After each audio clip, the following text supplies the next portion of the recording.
اعوذ باللہ من الشیطان الرجیم بسم اللہ الرحمن الرحیم الحمد للہ رب العالمین وصلی اللہ علی سیدنا محمد وآلہ الطاہرین اللہم صلی علی محمد وآل محمد وعجل فرجہم وفرجنا بہم۔ ناظرین گرامی، السلام علیکم ورحمۃ اللہ وبرکاتہ۔ ہمارے عقائد کے عنوان سے سبق نمبر 13 یا درس نمبر 13 کا آغاز ہو رہا ہے، جو گزشتہ مطالب اور مباحث سے پیوستہ توحید کے حصے میں توحید کے اقسام کے بارے میں بحث جاری تھی۔ گزشتہ درس میں ہم نے کہا کہ توحید نظری ہو یا عملی، چونکہ توحید نظری اور توحید عملی کی تعریف ہم نے کی ہے، گزشتہ دروس میں وہ مطالب بیان ہو چکے ہیں۔ یہ عرض ہم نے کیا کہ توحید عملی ہو یا نظری، اس کی 3 قسمیں ہیں۔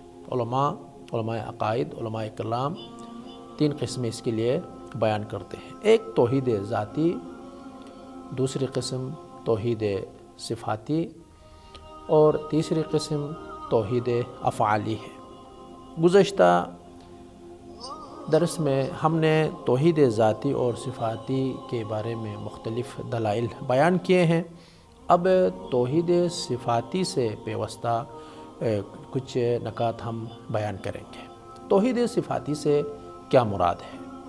ویسے تو ہم مختلف علماء سے، اہل علم سے، جو علم کلام کے ماہرین ہیں، جید علماء ہیں، یا جو دینیات سینٹرز میں ہم یہ سنتے آ رہے ہیں، ہمارے بچے بھی اس لفظ اور ان الفاظ کو، جملات کو یہ بیان کرتے ہیں کہ توحید ذاتی ہے، توحید صفاتی ہے، توحید افعالی ہے۔ توحید صفاتی سے کیا مراد ہے؟ توحید صفاتی سے مراد یہ ہے کہ اللہ تعالیٰ کے جتنے بھی کمالیہ صفات ہیں، یعنی کمال کے صفات ہیں، یعنی جو اللہ تعالیٰ کے کامل، اکمل اور خدا کے کسی نقص اور کمزوری اور خامی کے بغیر جو صفات سبب بنتی ہیں کہ ہمیں اللہ تعالیٰ کا تعارف کرائیں، ان کو صفات کمالیہ کہتے ہیں۔ یعنی ان صفات کا خداوند متعال کے اندر موجود ہونا، یعنی خدا کے کسی خامی سے پاک اور منزہ ہونے کی دلیل ہے۔ تو یہ صفات کمالیہ در واقع عین ذات ہیں، یعنی خداوند متعال کی ذات کا ہم نے تذکرہ کیا۔ اللہ تعالیٰ قدیم ہے، ہمیشہ سے ہے، ہمیشہ رہے گا۔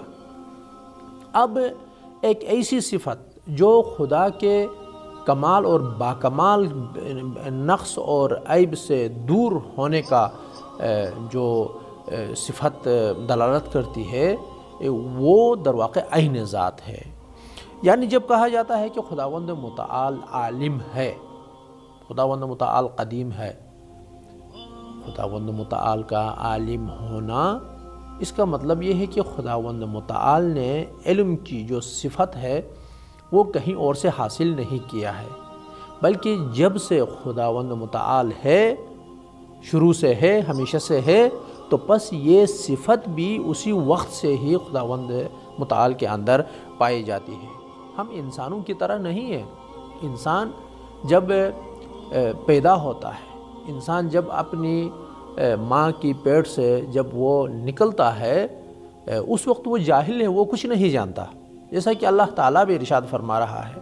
سورہ نحل میں آیت نمبر 78 میں اللہ تعالیٰ نے ارشاد فرمایا، وَاللَّهُ أَخْرَجَكُم مِّن بُطُونِ أُمَّهَاتِكُمْ لَا تَعْلَمُونَ شَيْئًا، یعنی اللہ تعالیٰ نے تم لوگوں کو خارج کر دیا ہے، من بطون امہاتکم، یعنی اپنی ماؤں کے پیٹ سے آپ لوگوں کو خارج کر دیا، نکال دیا، لا تعلمون شیئا، اور اس وقت جو ہے تم لوگ کچھ نہیں جانتے تھے، تم لوگ جاہل تھے، کسی چیز کو تم لوگ نہیں جانتے تھے۔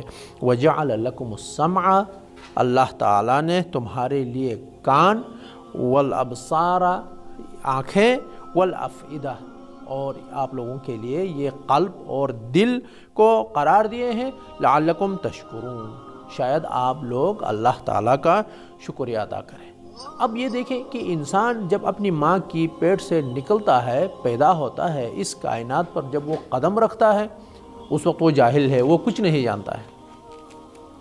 لیکن اللہ تعالیٰ نے اس کے سیکھنے کے جو مواقع ہیں، جو اسباب ہیں، وہ اس کے لیے فراہم کر دیا۔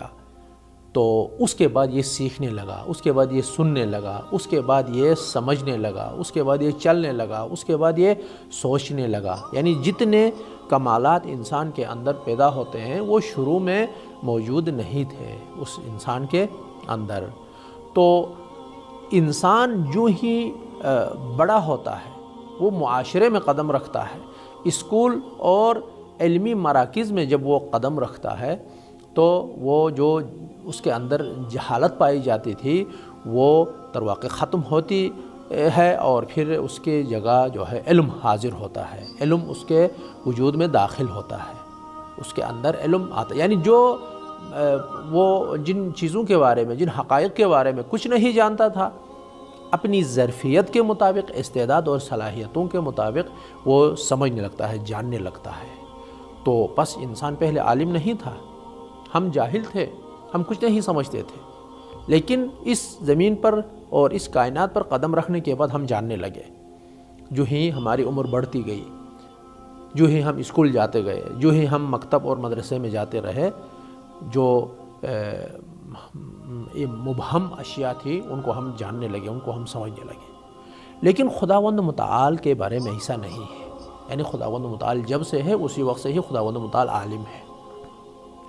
دوسرے الفاظ میں جو عقائد میں جو اصطلاحات ہیں ان کے مطابق ہم یہ کہہ سکتے ہیں کہ خدا کی جو صفت ہے وہ عین ذات ہے، یعنی بالکل ذات میں ہی وہ علم بھی پایا جاتا ہے۔ خدا انسانوں کی طرح علم کہیں اور سے اور خود کہیں اور سے نہیں آیا ہے۔ جو ہی جب سے خدا ہے اسی وقت سے ہی اس کے اندر علم بھی موجود ہے۔ اور گزشتہ درس میں ہم نے خدا کی جو صفات تھیں، صفات ثبوتیہ، ان کا ہم نے تذکرہ کیا۔ خدا قدیم ہے، یعنی ہمیشہ سے ہے۔ خدا قادر ہے، خدا قدرت رکھتا ہے، یعنی خدا میں کوئی کمزوری نہیں ہے۔ عالم، خدا عالم ہے۔ خدا حی ہے، خدا زندہ ہے۔ خدا مدرکن، مدرک ہے، وہ جانتا ہے، وہ درک کرتا ہے۔ مریدن، با ارادہ ہے۔ متکلمن، وہ بولتا ہے۔ صادقن، خداوند متعال سچا ہے۔ یہ جو جتنے بھی صفات ثبوتیہ ہیں وہ عین ذات ہیں، یعنی خداوند متعال کے ذات میں ہی یہ چیزیں، یہ صفات پائی جاتی ہیں۔ وَإِلَّا، اگر ہم کہیں کہ خدا کی صفت، کمالیہ صفات بھی انسانوں کی طرح ہے، نعوذ باللہ، یعنی ہم کہیں کہ خدا بھی انسانوں کی طرح پہلے خدا وجود میں آیا ہے، یا ہمیشہ سے خدا تھا لیکن علم بعد میں اللہ تعالیٰ کو نعوذ باللہ ملا ہے، تو پھر یہاں پر در واقع خدا کو اس کمال تک پہنچانے کے لیے، خدا کی خدائیت کو ماننے کے لیے گویا ہم اجزاء کے معتقد ہو گئے ہیں۔ اس کو کہتے ہیں زائد، صفات کا ذات پر زائد ہونا۔ کیا ایسا ہے؟ یعنی خدا پہلے تھا لیکن علم بعد میں حاصل کیا ہے، قدرت بعد میں ملی ہے، اور اس کا جو مضبوط ارادہ تھا کیا وہ بعد میں حاصل کیا ہے؟ نہیں۔ یعنی عین ذات خدا کے ساتھ ہی علم بھی ہے، ذات خدا کے ساتھ قدرت بھی ہے، ذات خدا کے ساتھ وہ ارادہ بھی ہے۔ یہ ساری چیزیں ذات خداوند متعال کے اندر موجود ہیں۔ اگر ہم کہیں کہ یہ زائد بر ذات ہیں تو پھر مرکب ہونا لازم آئے گا خداوند متعال کا۔ اور ہم نے کہا کہ اگر خداوند متعال مرکب ہوتا ہے تو گویا وہ محتاج ہوتا ہے، یعنی اپنے کمال تک پہنچنے کے لیے کچھ اور چیزوں کا اللہ تعالیٰ محتاج ہوتا ہے، نعوذ باللہ۔ ہم کہیں کہ خداوند متعال خود موجود تھا، علم نہیں تھا، بعد میں حاصل کیا، تو بس خدا کمال تک پہنچنے کے لیے علم کا محتاج تھا، خدا کمال تک پہنچنے کے لیے قدرت کا محتاج تھا۔ اور جتنی بھی صفات ثبوتیہ ہیں جو خدا کے لیے صفات ہونی چاہیے، اگر ہم کہیں کہ خدا ان کا محتاج تھا تو پھر وہ خدا جو محتاج ہوتا ہے اس خدا کو ہم خدا نہیں کہتے۔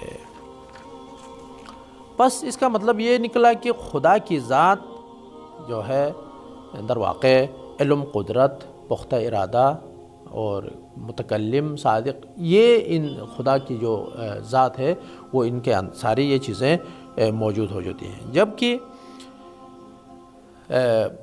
بعض لوگ خدا کے جو صفات ہیں وہ زائد سمجھتے ہیں، تو پھر وہ مسلمان نہیں ہیں، وہ خالص عقیدے کے وہ پھر قائل نہیں ہیں۔ آگے ہم اس پر انشاءاللہ بحث کریں گے۔ تو خلاصہ یہ ہوا کہ اگر خداوند متعال کے بارے میں یہ کہا جائے کہ خدا کی ذات اور صفات در واقع مرکب ہیں، تو در واقع خداوند متعال ایک محتاج وجود نظر آئے گا، یعنی خدا کا جو وجود ہے، ذات باری تعالیٰ کا جو تصور ہے، وہ ایک مرکب نقشہ وہ انسان کے ذہن میں آئے گا، اور خداوند متعال بھی، اہل بیت اطہار علیہ السلام بھی اس چیز کو بالکل نفی کرتے ہیں۔ اسی لیے فلسفی جو اصطلاح ہے اس کے مطابق یہ کہا جاتا ہے کہ خداوند متعال کی جو ذات ہے وہ یا صفت ہے وہ بالکل عین ذات ہے۔ امام علی علیہ السلام نے نہج البلاغہ میں فرمایا ہے کہ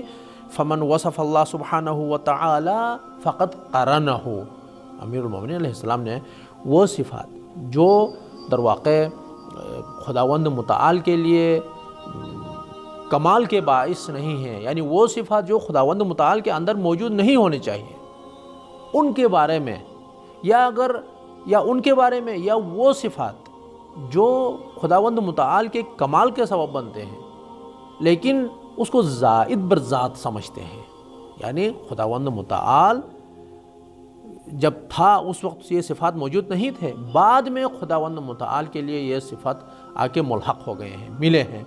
تو ایسے عقیدہ رکھنے والوں کے بارے میں امیر المومنین علیہ السلام نے فرمایا کہ فمن وصف اللہ سبحانہ وتعالی فقط قرنہ، یعنی وہ شخص جس نے اللہ تعالیٰ کی توصیف کی، کس طرح توصیف کی، یعنی زائد بر ذات، وہ یہ عقیدہ رکھے کہ وہ صفت خدا کے اندر موجود نہیں تھی بلکہ باہر سے آ کے بعد میں خدا جو ہے ان صفات کا حامل ہوا ہے، یہ عقیدہ اگر کوئی رکھتا ہے تو فقط قرنہ، گویا اس شخص نے اللہ تعالیٰ کو ان صفات کو خدا کے قریب کیا، یعنی نہیں تھے، بعد میں آ کے ان کو خدا کے قریب کیا۔ ومن قرنہ فقط ثناہ، اور جس نے ان صفات کو خداوند متعال کے قریب کیا، نزدیک کیا، فقط ثناہ، گویا اس نے در واقع تثنیہ، دو خدا در واقع قرار دیا، یعنی ذات خدا پلس صفت آگے پھر برابر ہے خدا۔ یہ ایک ایسا عقیدہ اس نے در واقع پیش کیا جس نے صفات کو لا کے خدا کے ساتھ جوڑ دیا، اس نے گویا فقط ثناہ، اس نے در واقع دو خدا آ کے خدا کی وثنیت، ثنویت اور خدا کو در واقع دو چیزوں سے مرکب بنا کر پیش کیا۔ ومن ثناہ فقط جزاہ، اور جس نے خدا کو دو بنایا، یعنی ذات کے ساتھ صفت کو لا کے ملا لیا، جوڑ دیا، فقط جزاہ، اس نے خدا کو تجزیہ کیا، یعنی خدا کے حصے بنا لیا اس نے۔ ومن جزاہ فقط جہلہ، اور جس نے خدا کو مختلف حصوں میں تقسیم کیا، یعنی ایک ذات خداوند متعال، ایک علم کو لا کے خدا کے ساتھ جوڑ دیا، ادھر سے قدرت کو جوڑ دیا، ادھر سے ارادے کو جوڑ دیا، ادھر سے متکلم ہونے کی اس صفت کو جوڑ دیا، یعنی جتنے صفات ثبوتیہ ہیں یا جو صفات سلبیہ ہیں لیکن وہ خدا کے ساتھ جوڑ دیتا ہے، مثلا خدا کو دیکھا جاتا ہے، کوئی کہتا ہے خدا کہیں ایک خاص جگہ ہے، یہ خدا کے منفی صفات ہیں، خداوند متعال کی ذات ان چیزوں سے بالکل دور ہے، ان صفتوں سے۔ اگر کوئی آ کے کہتا ہے کہ نہیں خدا کی ایسی صفات بھی ہیں تو گویا اس نے خدا کو نہیں پہچانا۔ امیر المومنین علیہ السلام نے نہج البلاغہ خطبہ نمبر 1 میں فرمایا کہ ومن جزاہ فقط جہلہ، جس نے خدا کے در واقع حصے بنائے، صفات کو ذات پر زائد قرار دینے کا مطلب یہی ہے کہ خدا کو مرکب بنا کے پیش کیا، فقط جہلہ، اس نے جہل اختیار کیا، یعنی وہ در واقع جاہل ہے، اس نے خدا کو حقیقی معنوں میں پہچانا ہی نہیں ہے۔ یقیناً یہاں پر توصیف سے مراد ذات خداوند متعال سے جوڑنے والے صفات ہیں جو باہر سے لاتے ہیں، وہ مثبت ہو یا منفی ہو۔ امام رضا علیہ السلام نے فرمایا کہ لم یزل اللہ تبارک و تعالی، لم یزل اللہ سبحانہ و تعالی، یعنی اللہ تعالی ہمیشہ سے ہے، ہمیشہ سے ہے۔ کیا ہے؟ علیماً، خداوند متعال بہت ہی جاننے والا ہے، بہت ہی دانا ہے، قادرن بہت ہی قدرت رکھنے والا، صاحب قدرت ہے، حیّن خداوند متعال یعنی ہمیشہ سے زندہ ہے، یعنی ایسا کوئی وقت نہیں ہے کہ جہاں پر خدا نہ ہو، موجود نہ ہو، یا نعوذ باللہ وہ انسانوں کی طرح مطلب خدا کی زندگی نہ ہو، نعوذ باللہ۔ اللہ تعالیٰ ان چیزوں سے دور ہے۔ امام رضا علیہ السلام نے حضرت سامن الحجج علیہ السلام نے فرمایا لم یزل اللہ تبارک و تعالی علیما قادرا حیا سمیعا بصیرا، یعنی جتنے صفات ثبوتیہ ہیں خدا مولا علیہ السلام نے فرمایا کہ یہ ہمیشہ سے خداوند متعال کے اندر موجود ہیں۔ پھر یہاں پر راوی نے سوال کیا، یا ابن رسول اللہ ان قوما یقولون، اے پیغمبر کے فرزند، بعض لوگ کہتے ہیں، بعض لوگ یہ عقیدہ رکھتے ہیں کہ انہ عز وجل لم یزل عالما بعلمہ، یعنی خداوند متعال، بعض لوگ کہتے ہیں کہ خداوند متعال عالم ہے علم کے ذریعے سے، علم کے ذریعے سے، یعنی علم آیا تو خداوند متعال خدا بنا، یعنی کمال تک پہنچا۔ اور اسی طرح بعض لوگ کہتے ہیں کہ وقادرا بقدرتن، یعنی خداوند متعال قدرت رکھتا ہے، بقدرتن یعنی پہلے ذات تھی، بعد میں جو ہے قدرت آ کے خدا سے ملی ہے، یا وحیا بحیاتن، خداوند متعال زندہ ہے لیکن بحیاتن یعنی حیات اور زندگی آ کے جو ہے کیا ہے، خدا کے ساتھ یہ صفت آ کے خدا سے کی ذات سے مل گئی ہے۔ وقدیما بقدم، یعنی خداوند متعال قدیم ہے، بقدم یعنی قدیم کے ذریعے سے، وسمیعا بسمع، خداوند متعال سنتا ہے، بسمع یعنی کان کے ذریعے سے، یعنی سننے کی جو صفت ہے وہ بعد میں آ کے مل گئی ہے، وبصیرن بے بصرن، اور اللہ تعالیٰ کی آنکھ ہے بے بصرن، اسی بصارت کے ذریعے سے، یعنی ذریعے سے، یعنی پہلے نہیں تھا، عالم نہیں تھا، علم کے ذریعے سے عالم بنا۔ یہ قدرت نہیں تھی، قدرت باہر سے آ کے جب مل گئی تو صاحب قدرت ہو گیا، یعنی جس طرح ہم انسانوں میں یہ چیزیں پائی جاتی ہیں۔ تو راوی نے امام رضا علیہ السلام سے پوچھا کہ بعض لوگوں کا عقیدہ اس طرح ہے یا ابن رسول اللہ، یہ لوگ قدرت کے ذریعے سے خدا کو صاحب قدرت سمجھتے ہیں، علم کے ذریعے سے خدا کو صاحب علم سمجھتے ہیں، یعنی پہلے سے یہ علم کی صفت اس ذات باری تعالیٰ میں تصور نہیں کرتے ہیں۔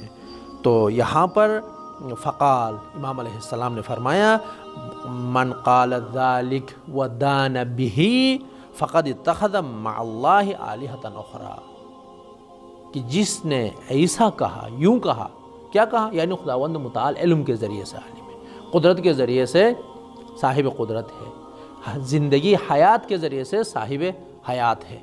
یہ جو جتنے بھی صفات ثبوتیہ ہیں ان کو در واقع خدا سے پہلے دور رکھیں، بعد میں ہم کہیں کہ آ کے یہ صفت ذات باری تعالیٰ سے ملنے کی وجہ سے خدا در واقع خدا بنا ہے، ان صفات کا جو ہے حامل بنا ہے۔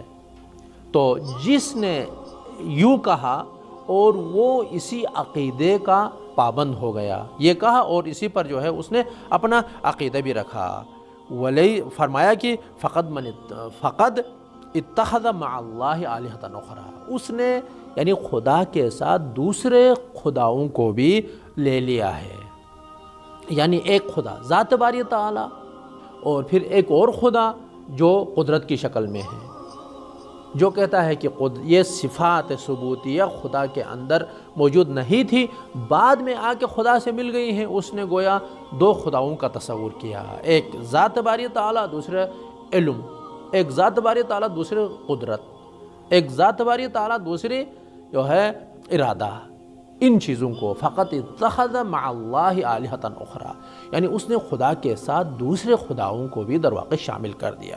ولیس من ولایتنا علی شیء، امام علیہ السلام نے فرمایا کہ ایسا شخص جو ایسا عقیدہ رکھتا ہے اس نے ہماری ولایت سے کچھ نہیں سیکھا ہے، یعنی اس کا ہمارے ساتھ کوئی ربط نہیں ہے، یعنی ہم ایسا عقیدہ نہیں رکھتے۔ لیکن جو شخص ایسا عقیدہ رکھنا چاہتا ہے اور وہ کہتا ہے کہ میں اہل بیت اطہار علیہ السلام کا دوستدار ہوں، دوست ہوں، محب ہوں، ان کا پیروکار ہوں، وہ کہ معصوم علیہ السلام نے، امام رضا علیہ السلام نے فرمایا کہ یہ ان کا ہمارے ساتھ کوئی ربط نہیں ہے، کوئی واسطہ نہیں ہے ایسے افراد کا جو اپنے صلاحیت کے مطابق خداؤں کا تصور کرتا ہے، وہ ہم میں سے نہیں ہے، امام علیہ السلام نے فرمایا۔